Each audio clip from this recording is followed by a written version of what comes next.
Isang napakagandang gabi na naman po sa inyo mga idol. Welcome back po muli sa another short video po natin. Para po sa video natin ngayon mga idol ay pag-uusapan naman po natin yung dalawang klase ng wire na mas nire-recommenda sa electrical installation.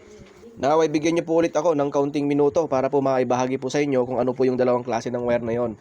Kung gusto mo rin pong malaman, panoorin mo lang video natin at para naman po sa mga batikan po sa mga electrical, pwede rin po kayo mag-comment dyan sa comment section para po madagdagan po natin ang ating kalaman at para makatulong po tayo sa iba. So ano po yung dalawang klase ng wire na ating pong binabanggit? Ito po yung THHN at yung ating THNW mga idol. Ayan. No, yan po yung dalawang klase ng wire na nire-recommenda sa electrical installation. So para saan nga po ba yung dalawang klase ng wire na yan?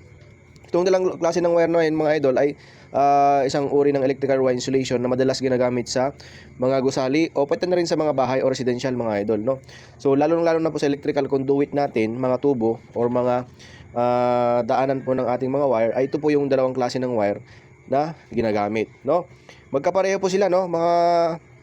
Sa maraming aspeto mga idol, magkapareho po sila sa maraming aspeto, pero may ilan lamang mga halagang pagkakaiba nitong dalawang wire na ito. So atin pong babanggitin dito mga idol, no? So ano nga po ba yung unahin po natin yung itong THHN, no?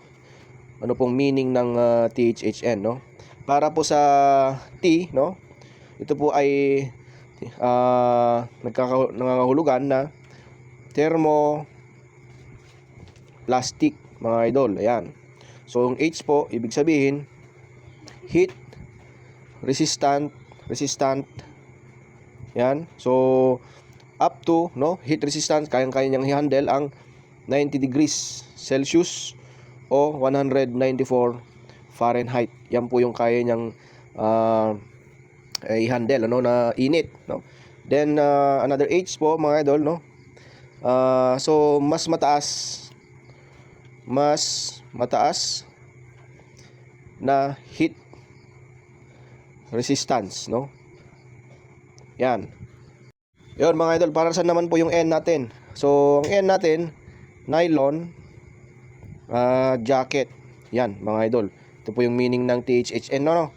Yan po. So para saan naman po talaga yung THHN mga idol na wire natin?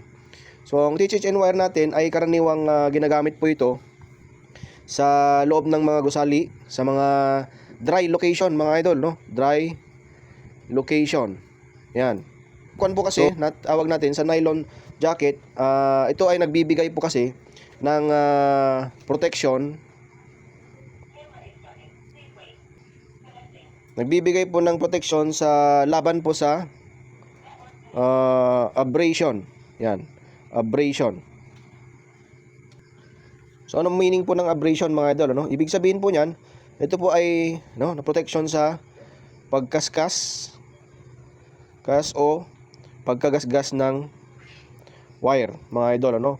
At sa mga chemical na rin, no, mga idol. Ayan. So ang nylon jacket ay protection laban sa abrasion o pagkakaskas, gasgas at chemical. So at ginagamit din po siya sa dry location mga idol. Ayan, no? So meron pa tayong mga katangian na rin ng mga ng THHN wire mga idol, ano. So yun nga po, ginagamit yung THHN wire sa dry location at syempre yung ating nylon coating. Para saan po talaga ang nylon coating? Ito po yung protection natin sa laban sa oil, no, gas at yun nga yung abrasion natin.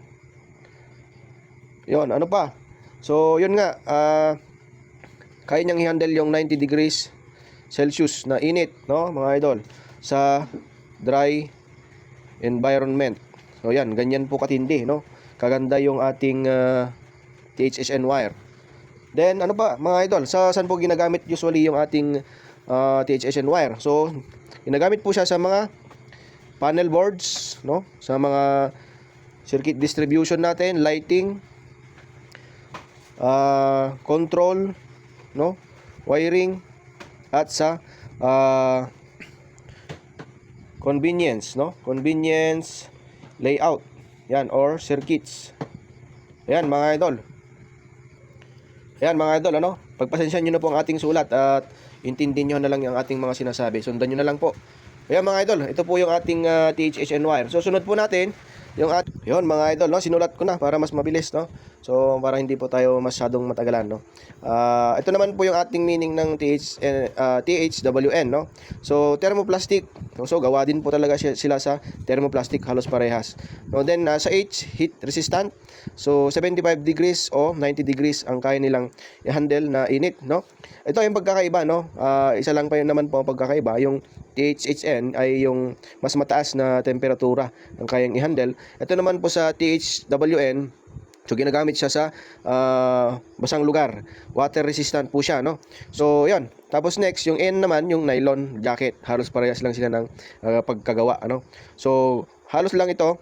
Yung THWN ay ginagamit sa basang lugar, underground conduit, outdoor insulation, at saka industrial environment. Yan ba mga idol, no? Yun lang naman po ang mahalagang bagay sa dalawang wire na ito, sa THHN taka THWN. Yun po mga idol, ito kasi yung mga mas nire-recommenda sa electrical installation. Yun mga idol, at maraming salamat po kung umabot ka man po sa ating discussion hanggang dito. Ay maraming salamat, at pwede nyo rin po i-share ito para mas makatulong po tayo sa iba mga idol, at mag-follow na rin po kayo at para makagawa pa tayo ng mga videos na ganito mga idol. Maraming salamat, para all goods po tayong lahat mga idol.